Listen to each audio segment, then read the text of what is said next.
Today, we are not here to talk about romance. We are here to talk about structure. Because when a man in his 40s considers remarriage, what he is truly facing is not a question of love, but a question of architecture, the architecture of life itself. Many men at this stage say the same things.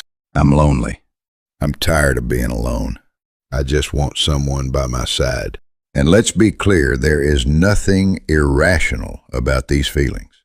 Loneliness is not a defect. It is a deeply human signal, a psychological response to disconnection. But here is where the critical error begins. Loneliness is a feeling. Marriage is a system, and systems do not respond to feelings. They respond to structure. This distinction is not poetic. It is operational. A marriage built on emotional urgency often collapses under structural reality. And this collapse is not random. It is predictable. Because remarriage in your 40s is not the same phenomenon as marriage in your 20s. In your 20s, marriage is largely a forward-looking projection. Two individuals, relatively unburdened, attempting to build a shared future. But in your 40s, remarriage is something entirely different. It is not the creation of a new life. It is the merging of two already formed systems. Each person brings with them a history of emotional attachments, a defined financial structure, existing children with their own psychological needs, and a network of past relationships that do not simply disappear. This is not a blank canvas. It is a layered system integration. And this is precisely why remarriage statistically carries a higher risk of failure than first marriages. Not because people love less, but because the system is more complex. So the real question becomes, what must a man understand before he makes this decision? Let's begin with the first and most dangerous illusion. 1. The illusion of emotional compatibility. Many men believe that if the emotional connection feels strong, the relationship will naturally succeed. But this is a category error. Dating is an interaction between two people. Remarriage is an interaction between multiple systems. Children, former spouses, financial obligations, extended family dynamics. In other words, remarriage is not a relationship problem, it is a systems problem. And systems fail not because of how they feel, but because of how they are designed. 2.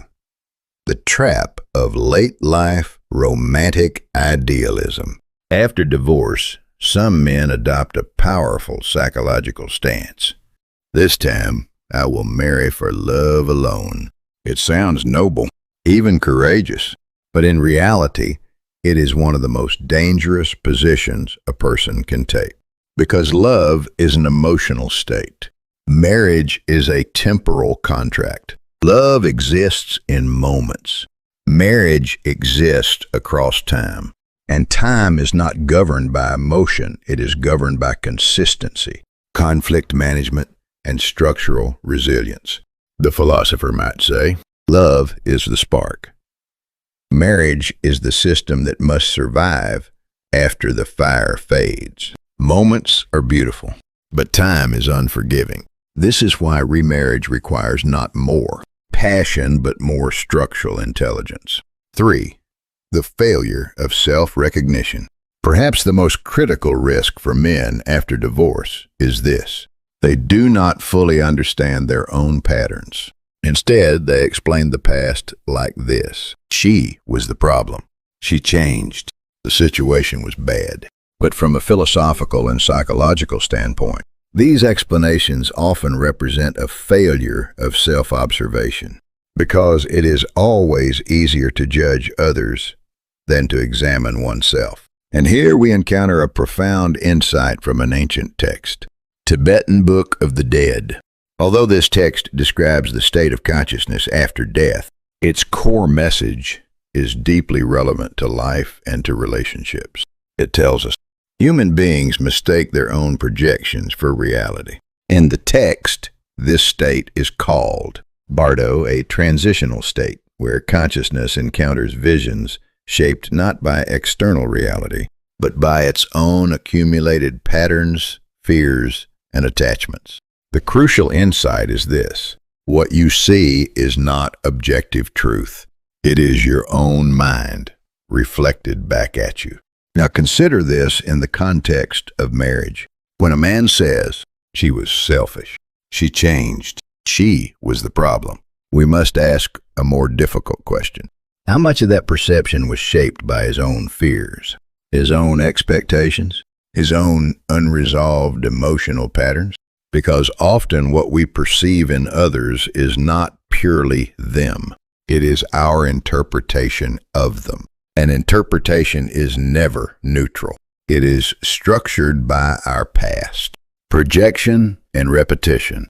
This is why many people, even after divorce, encounter the same types of conflicts and new relationships. Different person, same pattern. Why? Because the external partner changed, but the internal structure did not. And this leads us to a critical conclusion. If you do not understand your own projections, you will recreate your past no matter who you marry. This is not fate. It is structure. The Tibetan Book of the Dead would frame this as karmic. Repetition not in a mystical sense, but in a psychological one. Unresolved patterns do not disappear. They reappear. The core principle of remarriage. So what then is the most important ability in remarriage? It is not the ability to choose a better partner. It is the ability to see yourself clearly. Because the success of remarriage is not determined by finding the right person. It is determined by becoming the kind of person who does not recreate the same system of failure. This leads us to a fundamental shift in perspective. Preparation for remarriage is not about searching outward. It is about analyzing inward. What patterns did you bring into your first marriage? What assumptions did you make about love, roles, and responsibility? Where did conflict repeat and why? Until these questions are answered with precision, remarriage is not a new beginning. It is a continuation. So in today's discussion, we are not asking, who should you marry? We are asking, what structure are you building? Because remarriage is not a romantic reset. It is a system redesign. And in the next part of this series, we will break this down further. We will examine the 4 primary structural types of remarriage in men over 40 and analyze where conflict emerges, where failure becomes likely, and what conditions are required for stability. If this perspective has given you a clearer lens, I invite you to subscribe, like, and share this video. Your engagement allows us to continue exploring these deeper, often uncomfortable, but necessary truths. Now, let us move forward, not with emotion alone, but with clarity and structure. So now we move forward, not with emotion, but with structure. Because once you understand that remarriage is not a romantic reset, but a systemic merger, the next question becomes unavoidable. What kind of systems are you actually building? In the previous section, we established a critical premise. Remarriage is not about finding the right person. It is about designing a structure that can survive reality. Now, we begin the deeper analysis. The first rule of complex families: unity before fairness. Let us start with what appears to be simple advice, but is in fact one of the most difficult principles to execute. In remarriage, especially when children are involved, 5 structural conditions must be clearly established. First, the couple must define themselves as the primary alliance. Second, decisions regarding children must follow a joint governance model. Third, financial integration must be explicitly negotiated in advance. Fourth, the distinction between biological and stepchildren must be psychologically minimized. And fifth, the household must allow for individual personal space. But all of this can be reduced to one fundamental principle. If the parents are not united, the children will divide them. This is not a moral statement. It is a structural law. Because children, especially in blended families, are not passive observers. They are active participants in the emotional system. And when the system lacks a clear center of gravity, fragmentation begins. The early warning signals of structural breakdown. You can often predict failure long before it happens. It begins subtly. A shift in language. My child versus your child. Then comes the emergence of perceived unfairness. Why is more being spent there? Why does your child get different treatment? Then, conflict escalates across key domains. Parenting styles begin to clash. Former spouses re-enter the emotional field. And most critically, the couple loses time as a unit. But the most dangerous pressure point is this. When an adolescent child interprets remarriage as betrayal, at that moment, the marriage is no longer just a relationship. It becomes a battlefield of loyalty. The dangerous myth of mathematical fairness. At this stage, many couples attempt to stabilize the system through fairness, but they misunderstand what fairness means. They pursue symmetry, equal spending, equal allowances, equal distribution of resources. But here is the problem. Mathematical fairness does not create emotional fairness. In fact, it often produces the opposite, because once comparison begins, it never ends. Each child starts asking an invisible question. Am I loved as much as the other? And parents, driven by guilt, begin to compensate. Not rationally, but emotionally. They tilt. They overcorrect. And in doing so, they weaken the marital bond. Eventually, the system reorganizes itself, not around the couple, but around child-centered alliances. This is the classic collapse pattern of blended families. Fear, the invisible architect of failure. At this point, we must introduce a deeper layer of analysis, because most remarriages do not fail due to lack of love. They fail due to mismanaged fear. Here we return to a profound insight from Tibetan Book of the Dead. It teaches that fear transforms illusion into perceived reality. In the context of remarriage, children fear abandonment.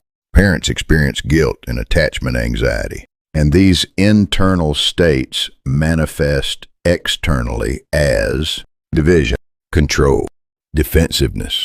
What appears to be conflict is often just fear taking form. And when fear is not consciously managed, it organizes the entire relationship, a practical survival strategy for blended families. So how does one stabilize such a complex system? Not through emotion, but through deliberate design. The following are not suggestions. They are operational requirements. Establish regular, structured decision-making meetings between spouses. Formalize family rules in writing to reduce ambiguity. Define financial governance clearly and early. Set firm boundaries with former spouses. And most importantly, recognize the first 24 months as an adaptation phase, not a stable state. Integration is not immediate. It is negotiated over time. And if you expect harmony too early, you will misinterpret normal friction as failure. When power shifts the invisible reversal structure. Now let us examine a different configuration. A man with no children marries a woman who already has children. At first glance, this appears simple, but structurally, it is not, because in this system, power is not where it seems. The woman and her children already form an established unit. The man enters not as a founder, but as an external addition. And this creates a silent asymmetry. The woman's primary identity is already anchored in motherhood. The man, however, enters expecting a spousal-centered relationship. This mismatch in emotional priority creates tension. He seeks partnership. She maintains a child-centered system. Unless this gap is consciously negotiated, conflict becomes inevitable. The stepfather paradox. Success in this structure depends on one critical principle. A stepfather is not a father. He is an outsider who must earn trust over time. and this process cannot be accelerated. If a man attempts to assume authority too quickly, the child resists. The mother becomes defensive, and the system destabilizes. Research consistently shows that forming a stable, step-parent bond takes 3 to 5 years. Anything faster is usually superficial and fragile.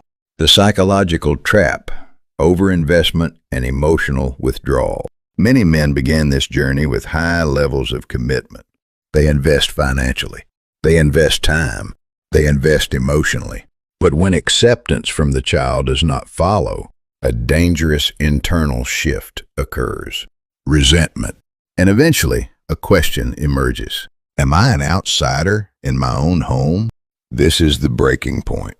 Because when emotional return does not match emotional investment, the system enters either withdrawal or explosion, identity reconstruction, and emotional discipline.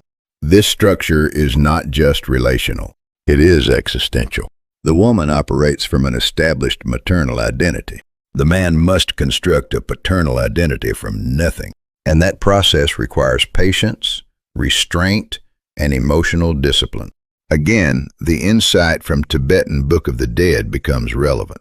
Attachment to recognition creates suffering. The stronger the need to be accepted, the more painful rejection becomes. But when the role is approached as a long-term process, not a demand, the system stabilizes. The illusion of the easiest structure. Finally, we arrive at the structure that appears the simplest. A remarriage where neither partner has children. Statistically, this is the most stable configuration. Lower external interference. Simpler financial systems. Fewer relational variables. But simplicity introduces a different risk. Expectation. When external complexity is low, internal expectations rise. The couple begins to believe this should be perfect.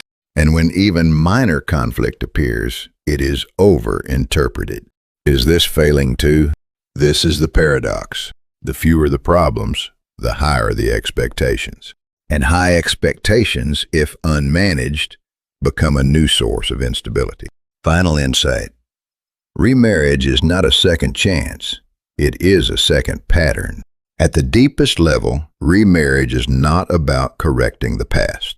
It is about confronting it. If unresolved anger, financial imbalance, identity instability, or idealized expectations remain, they will not disappear. They will reappear in different forms, with different people, but with the same structure.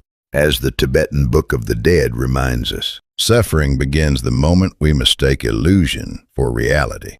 And perhaps the greatest illusion in remarriage is this. This time, it will be different. It will not be different unless you are.